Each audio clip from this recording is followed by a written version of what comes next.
The words of King David HaMelech, are very comforting. They speak, it's a language between the soul, our neshama, and Hashem. And at a funeral, we begin with this language, because this is the greatest comfort in the new form of communication that the neshama now has, the soul has with God directly. We'll say it in Hebrew, and then we'll do some in English. Michtam leDavid, Shomreini el ki chasisi voch, Omart ladinoi adinoi oto toivosi balolecha, Likdoishim asher ba'oretz hema, ve'adirei kol chefzi vom, Yirbu atzvoisom acher mohoru, Bal asich niskehem midom, Uval eso es shmoisom al sefosoi, Adonai menos chelki v'choisi, Ato toimich goyroli, Chavolim noflu li baneimim, Af nachalos shofro oloi, Avorech es Adonai asher yeotzoni, Af leilois yisruni chilyoisoi, Shivisi Adonai lenegdi somid, Ki mimini bal emoit, Lochein sol mach libi, Vayogel kevoidi, Af besori yishkoin lavetach, Ki loy sazev nafshi lish oil, loy sitein chasit cholirois shochas, Tedi eini oirach chayim seivas mochois, es ponecho neimois bimincho netzach. This talks about facing God, being in God's presence. We talk now, the next psalm, about the secrets of God that are unknown to mankind, but we know they exist, and we know that that's where we all go to, and that's a place of perfect peace and perfect goodness. Yoishe b'seiser elyoin b'tzel shada yisloinon, oymar ladinoi machsi tzudolsi Elohai eftach boi, ki hu yatzilcho mipach yokush midever havois, bievrosa yosech loch v'sachas knofov techset zino v'seichero amitoi, loisiro mipachad loi lo, meches yof yoimom, midever ba'oifel yaloich miketev yoshu tzohoroyim, yipo mitzitcha elev, urvova miminecha, elecha lo yigosh, rak b'einecha sabit, v'shilumas rishoim tire, ki at adini machsi elyon samta mi'einecha, lo yiseune elecha ra'o, v'nega lo yikrav bi'aholecha, ki maloch av yitzav eloch lishmorcha b'chol derachecha, al kapayim yisouncha, pen tigoif ba'even raglecha, al shachal v'fesen tidroich tirmois kefir v'sanin, ki v'choshak v'afaltehu, as hagvehu ki yoda shemi, yikre'eni v'e'enehu, imoy anoichi v'tzara, achaltzeyu v'achabdehu, oirech yom imazbiehu, v'yarehu b'shu osi.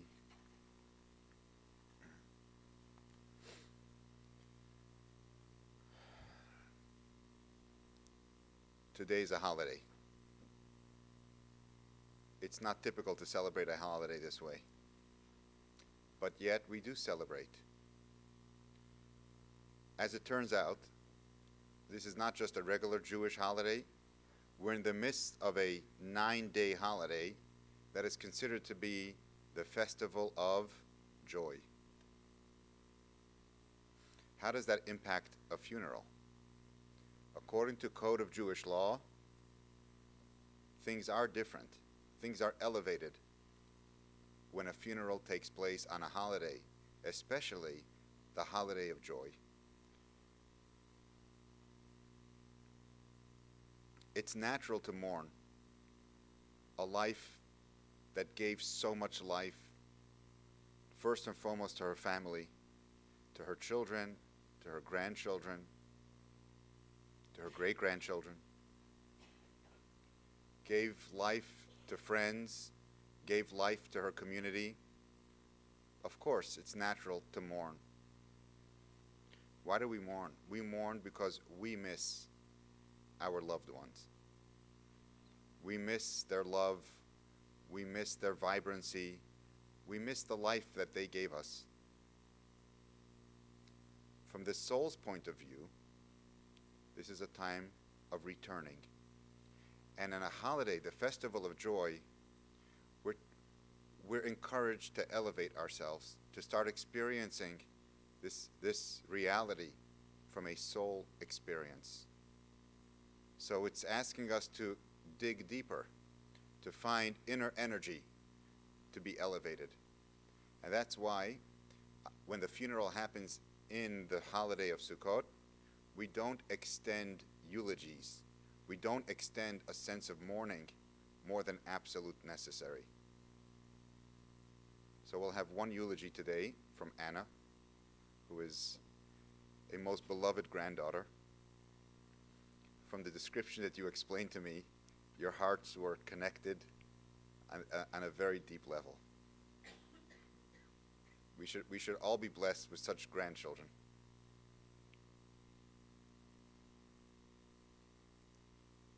Elka passed away on the third day of Sukkot. The number 3 in Judaism, 3 represents stability, a confirmation in many different ways. And the fact that she passed away on the third day of Sukkot is a testament to her life. We just read the Psalms of David, King David. King David asks God, when will be the day of my passing? King David was pretty close to God. He had the language to talk to God. And God said, that is a secret from me and no one else. For me and no one else. And King David even tried to bargain with God. And God said, no. No one leaves this world, not a day early and not a day late. And so the day of a passing is very telling. The fact that she passed away on the third day of Sukkot means that she both had a life of joy. Her life was about giving joy to others, and also a message for the ones she leaves here to continue the legacy is to live life, a soulful life, with deep joy, to dig deeper, find all the reasons to celebrate.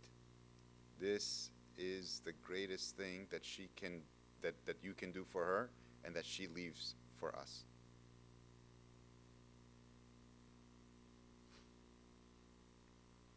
She was a great woman. She had deep Jewish roots. Not just that she spoke the authentic Yiddish from the Alta Heim, but she had a real Yiddish neshama. Turns out that when she came to America, one of the first people that the family met was my wife's grandparents, Rabbi and Berkowitz-Kumin-Bookatz of blessed memory. And so our families are connected. And it was special people that hung around, that stuck around, and continued that relationship. Because many people that came from the former Soviet Union, they came, and perhaps their initial contact was Judaism, was the rabbi and the Rebbitzin, but life moves on, and America is a different type of country. And we have all these different distractions and temptations. And yet she stuck with it, and she would go every Shabbos to shul. This shows somebody that has deep roots, that location, circumstances don't change the core. This was a true person, and that core was full of life, full of giving, and full of joy. May her memory be a blessing.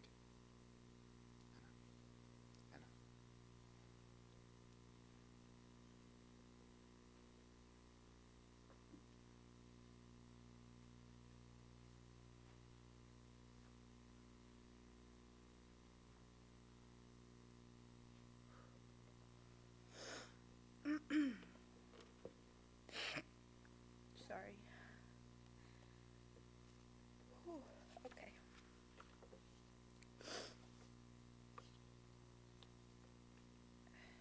Just a couple of weeks ago, my mom and I went to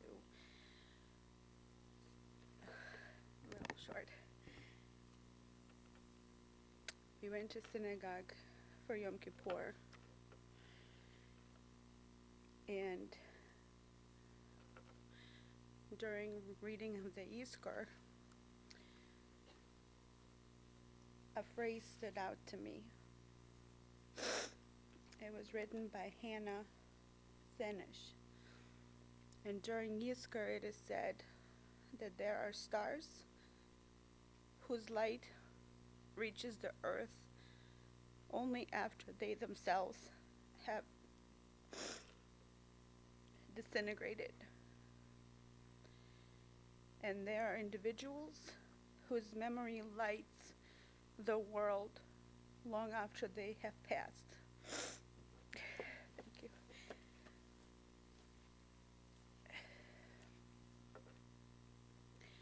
These lights shine in the darkest night, and they illuminate the path for us.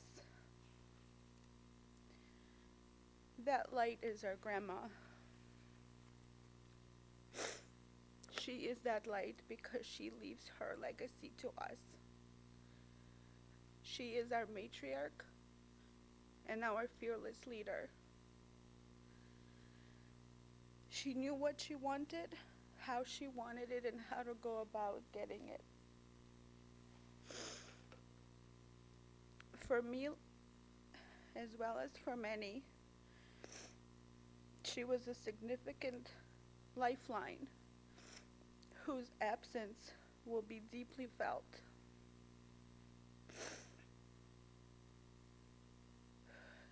She was always a devoted mother, but she was ferociously devoted to her grandkids. To us, there was never a word no. You want more food? Here's more food. You need more money? I'll go find you money.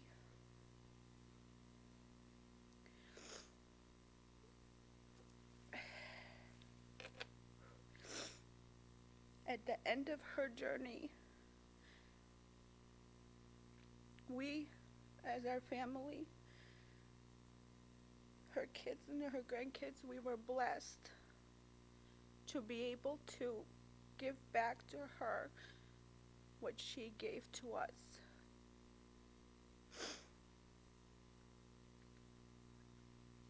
When we were little, her kids, and us included, her grandkids, and our feet weren't strong enough to walk, it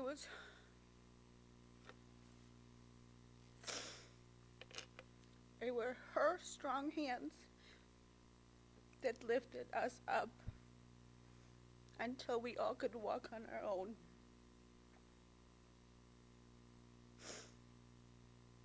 And as little kids, when we lacked the dexterity to feed ourselves, it was her hands that fed us.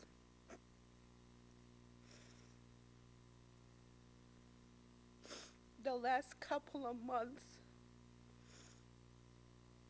it was our strong hands that lifted her up when she couldn't walk.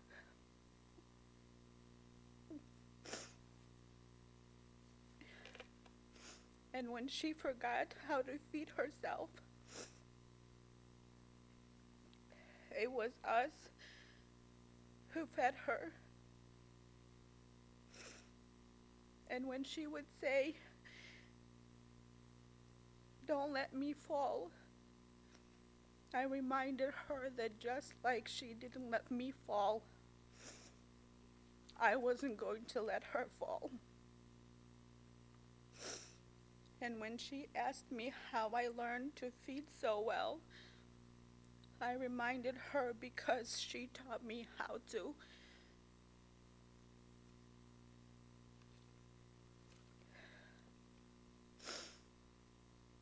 Towards the end, she always said, "Don't leave me. I don't want to go without you if you're not here."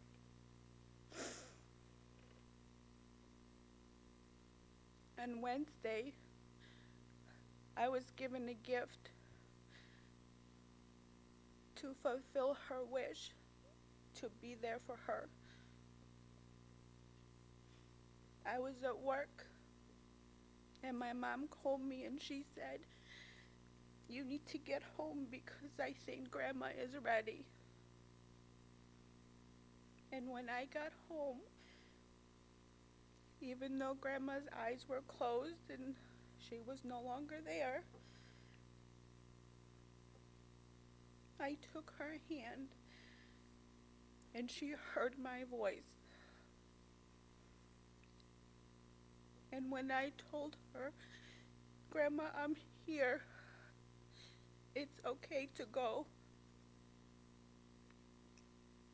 I'm here because I promised you you wouldn't be alone, and you're not."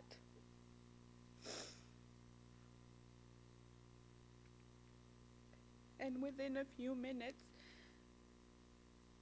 she did leave. She left in peace,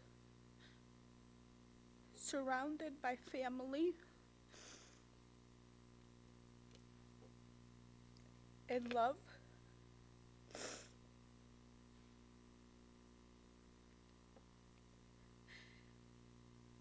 It has been our honor and a privilege to call her our mother and our grandmother. She leaves behind a legacy of anecdotes and a lifetime of memories.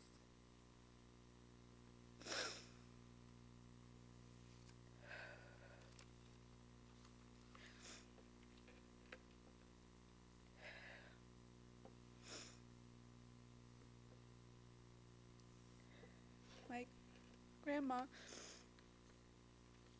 towards the end, she may not have gone to a synagogue often, but Yom Kippur was important. And this was one of her favorite prayers.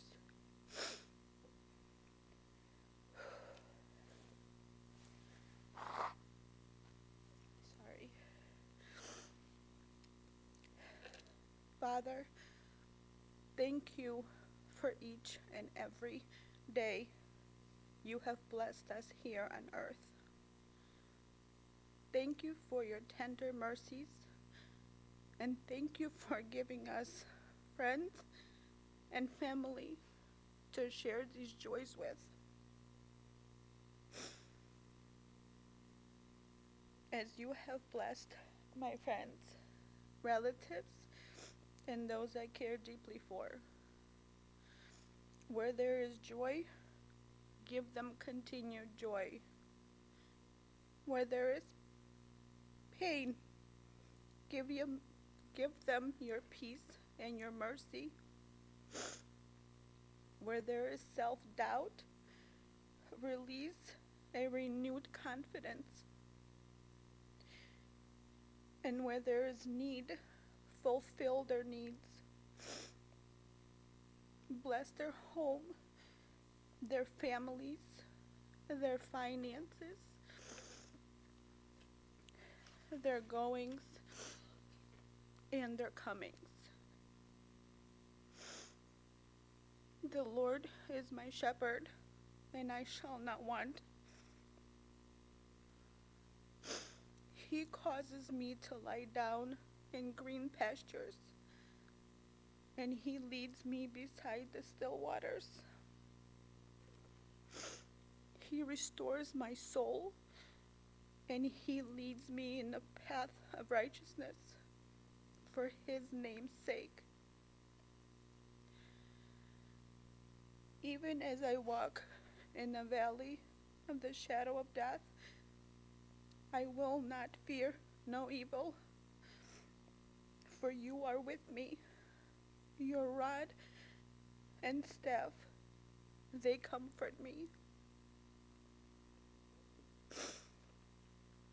My grandmother's legacy will stay alive because she raised us. she raised us to be who we are today. My mother and I both are strong women because a strong woman raised us.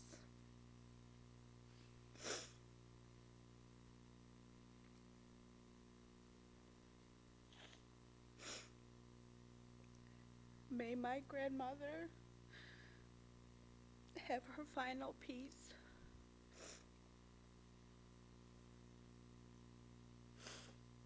And someday we will see her again. Thank you.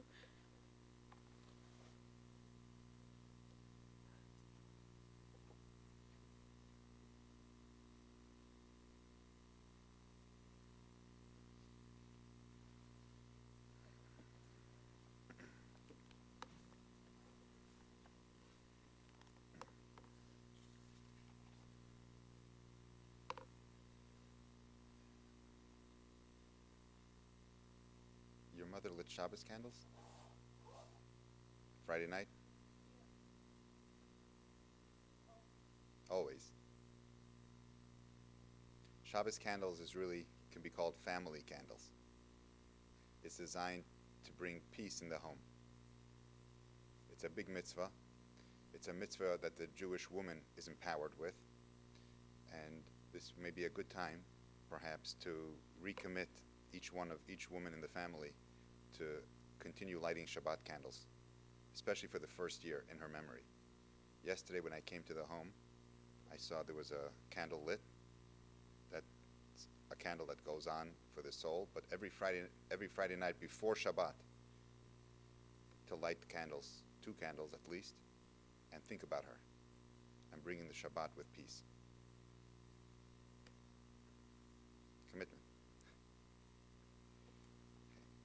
Please rise for the Kel Moli Rachamim.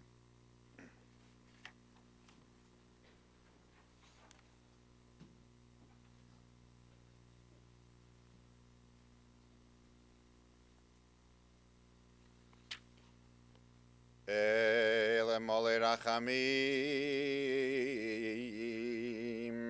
Shoichein Meroimim Hametzei Menucha Nechayna Al Kanfei Hashchina B'malois HaKadoshim Utehorim Kezohar Harakia Mazhirim Es Nishmas Elka Bas Ruvein Shalcha Li'olamo Ba'avur Shenodvu Tztoko B'yad Askoras Nishmaso B'gan Eden Tehei Menuchaso Locheh